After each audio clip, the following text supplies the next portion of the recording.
ദൈവത്തിൻ്റെ ഏറ്റവും പ്രിയമുള്ളവരെ, അവിടുത്തെ സമാധാനം ഞാൻ ആശംസിക്കുന്നു.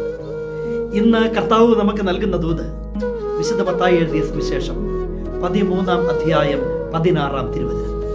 നിങ്ങളുടെ കണ്ണുകൾ ഭാഗ്യമുള്ളവ, എന്തെന്നാൽ അവ കാണുന്നു. നിങ്ങളുടെ കാതുകൾ ഭാഗ്യമുള്ളവ, എന്തെന്നാൽ അവ കേൾക്കുന്നു. കർത്താവ് പറയുന്നു, നിങ്ങൾക്ക് കണ്ണും കാതും തന്നത് ഒരു ഭാഗ്യമല്ലേ? നിങ്ങൾ അവ കൊണ്ട് കാണുന്നുണ്ട്, കേൾക്കുന്നുണ്ട്. തൊട്ടുപുറകിലത്തെ തിരുവചനം പറഞ്ഞു തരുന്നു, എന്നാൽ ചിലർ കണ്ണുകൊണ്ട് കണ്ട്, കാതുകൊണ്ട് കേട്ട്, ഹൃദയം കൊണ്ട് മനസ്സിലാക്കി, തിരിച്ചറിവുകൾ ഉണ്ടായി, ഞാൻ അവരെ സൗഖ്യപ്പെടുത്തുക അസാധ്യമായ വിധത്തിൽ അവരുടെ ഹൃദയം കഠിനമായിരിക്കുന്നു, കാതുകൾ മന്ദീഭവിച്ചിരിക്കുന്നു, കണ്ണ് അവർ അടച്ചു കളഞ്ഞിരിക്കുന്നു.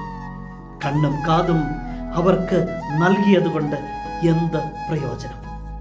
ഇന്ന് ദൂത് കേൾക്കുന്ന എൻ്റെ പ്രിയമുള്ളവരെ, ദൈവം തന്നതൊക്കെ അനുഗ്രഹമല്ലേ? ആ ഒരു തിരിച്ചറിവിലൂടെ വേണ്ടേ ജീവിതം മുന്നോട്ട് പോകാൻ? കണ്ണ് തന്നെങ്കിൽ, കാത് തന്നെങ്കിൽ, അതുകൊണ്ട് കണ്ട് കേട്ട് ഹൃദയത്തിൽ തിരിച്ചറിവുകൾ ഉണ്ടാകണം, അതനുസരിച്ച് ജീവിക്കാൻ.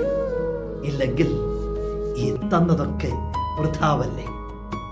കരുണാമയനായ ദൈവം നമ്മെ എല്ലാവരെയും സമൃദ്ധിയായി അനുഗ്രഹിക്കട്ടെ.